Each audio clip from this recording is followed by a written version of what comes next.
ada nggak sih waktu yang tepat gitu untuk menjelaskan kepada eh, anak seperti Devano ini, yang karakternya kayak Devano ini? Sebenarnya Atau kapan aja gitu? kapanpun waktunya tuh bisa. Hmm. Tapi mulailah dengan cara bercerita.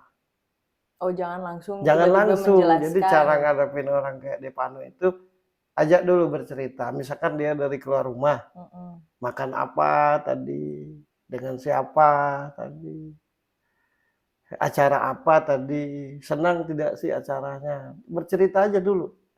Hmm. Nah, nanti terjadi obrolan. Hmm. Dari obrolan itu orang kayak Devano ini nunggu dia bertanya. Oke. Nunggu dia bertanya, tapi ketika dia bertanya pun tanggung jawab kita adalah menjelaskan. Ada dua tipe anak. Ada yang cukup dengan berkata jangan, dia nurut. Atau berkata iya, dia nurut. Hmm. Ada anak yang ketika kita berkata jangan, dia mencari alasan kenapa. Kita bilang iya, dia juga mencari alasan kenapa. Nah, Devano tipe pribadi yang kalau kita berkata jangan, pasti dia bilang kenapa. Kita berkata iya pun akan bertanya juga kenapa. Nah, jadi jalan terbaik untuk berkomunikasi dengan orang seperti Devano itu bercerita, bertanya, kemudian menjelaskan. Bukan berarti dia tidak bagus, tapi itulah yang namanya karakter. Maka betapa pentingnya ketika kita berhadapan dengan siapapun, kita harus mengenal karakter orang. Nah, kebanyakan orang-orang itu kalau berkomunikasi siapapun itu kebanyakan mengukur diri sendiri. Nah, itulah terjadi bentroknya itu seperti itu. Dia orang yang pribadi yang selalu butuh support.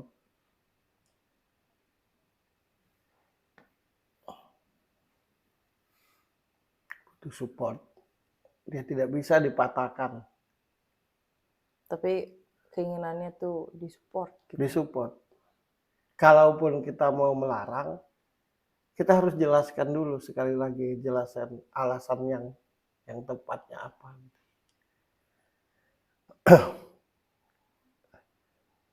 Laki-laki yang berhati perasa, laki-laki yang berhati lembut, dan itu karakter, bukan sebuah kesalahan.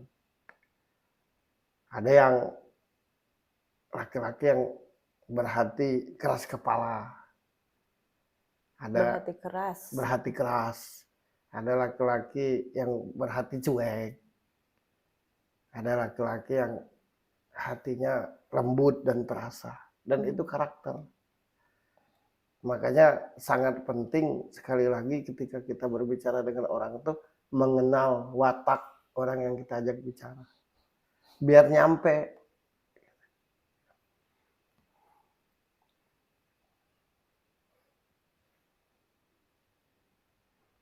Kenapa dia terbeban? Ya, satu sisi mau tidak mau mamanya seorang artis senior yang mau tidak mau harus menghibur, yang kadang-kadang tidak semua yang dilakukan itu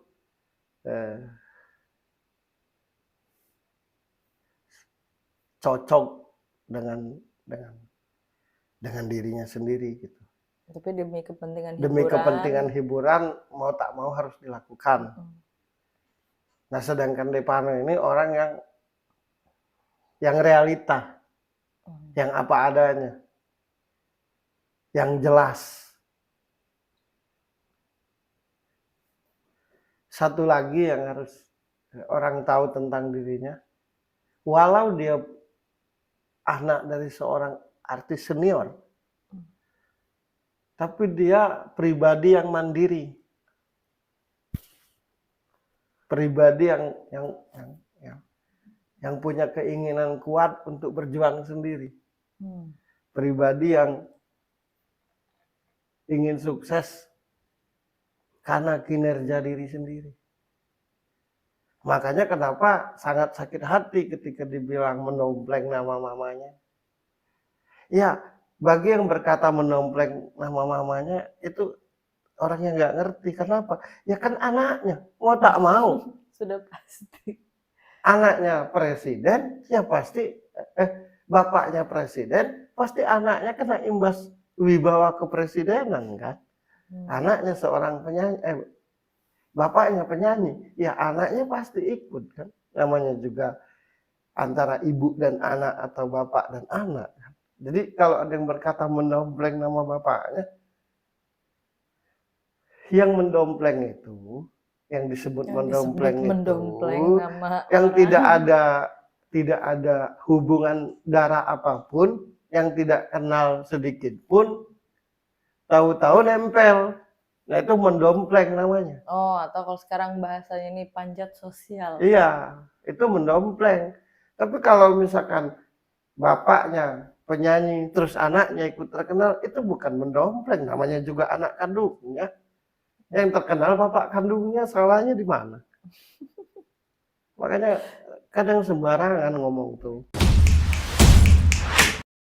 Kalaupun nggak terkenal juga anaknya misalkan nggak ditunjukin, salah juga nanti orang tua. Ya tidak bisa seterkenal apapun bapaknya, seterkenal apapun ibunya, anaknya belum tentu.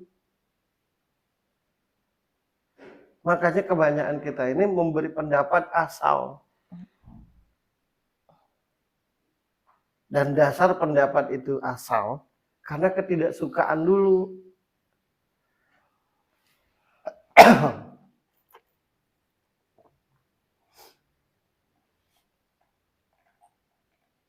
Mendompleng.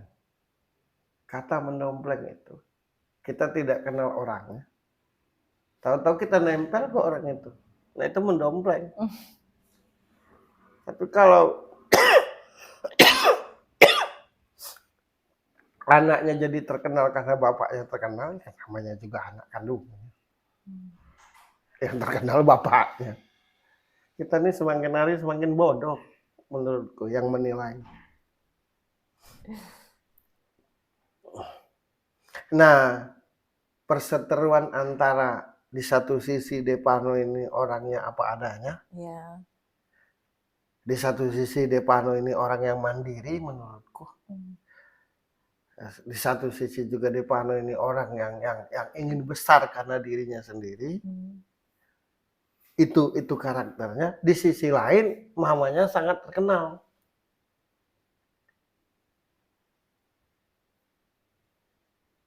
Dan banyak ketidaksetujuan dengan apa yang dilakukan mamanya. Karena dalam menjalani dunia hiburan. Tapi konsekuensi dari dunia hiburan kan seperti itu pasti.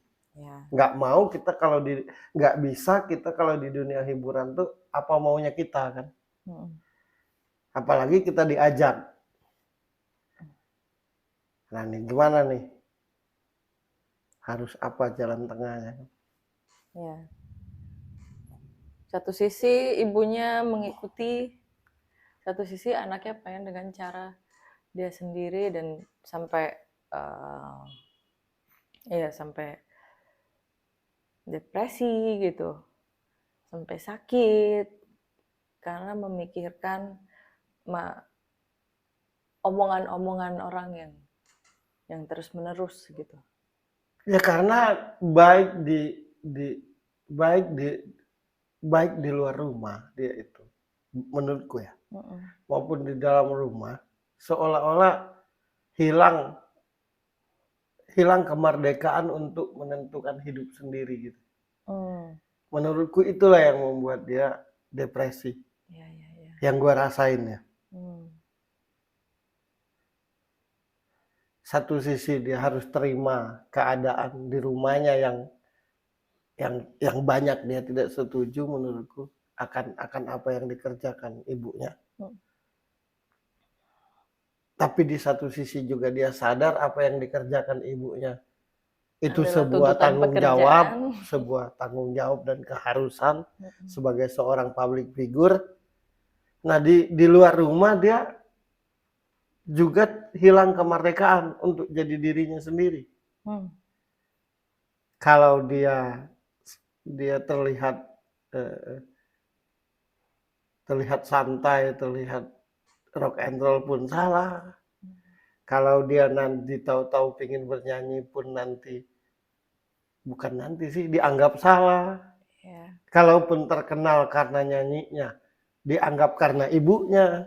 Jadi menurutku depresi itu muncul karena hilangnya kemerdekaan di luar dan di dalam. Di dalam rumah dan di luar rumah. Sementara dia menurutku pribadi yang bermental, berhati sensitif, berhati lembut. Nah, gimana cara terbaik untuk Devano sendiri biar keluar dari bukan keluar sih, tapi menghadapi gitu ya, menyikapi keadaan hidupnya saat ini yang di rumah tidak merdeka, di luar tidak merdeka. Nah, apa yang sebaik-baiknya dilakukan Devano gitu untuk menyikapi keadaan? Jalankan apa yang dia inginkan. Hal apa yang bikin dia senang. Jadilah apa yang dia inginkan. Karena setiap orang itu punya hak untuk menjadi seperti yang dia inginkan. Itu yang disebut hak asasi manusia. Yang penting tidak merugikan orang. Yang penting tidak merusak diri sendiri. Jadilah seperti yang dia inginkan. Apa yang dia inginkan. Hal apa yang membuat dia senang. Permintaan dirinya menurutku cuma satu sih. Ingin jadi dirinya sendiri. Dan apa yang dia alami saat ini di ruang lingkup yang membuat dirinya tidak bisa jadi diri sendiri. Itu aja sebenarnya. Karena kebahagiaan yang sangat bahagia itu bagi dia adalah ketika dia jadi dirinya sendiri.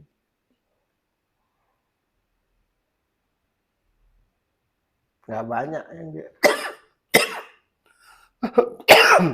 Tapi saat ini, di era saat ini, memang sangat susah menjalani hidup tuh dengan jadi diri sendiri karena terlalu banyak tukang nilai kan.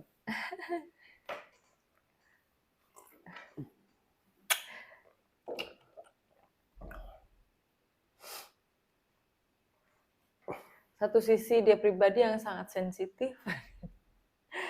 Makanya sensitif itu efek dari selalu tertekan, iya, jadi sensitif. Dia orang yang berhati lembut. Nah, orang yang berhati lembut itu kalau terlalu diatur atau dituntut, ujungnya sensitif. Ujungnya semuanya salah, ujungnya emosional. Nah, menghadapi orang seperti itu dimerdekakan aja. Ya semua tidak hanya dia sih, semua orang di dunia ini pengen jadi dirinya sendiri.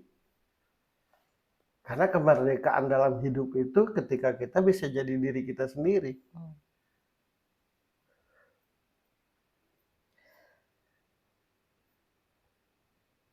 Itu yang membuat dia jadi seperti itu. Cuma satu aja permintaannya, pengen merdeka. Pengen jadi dirinya sendiri, merdeka.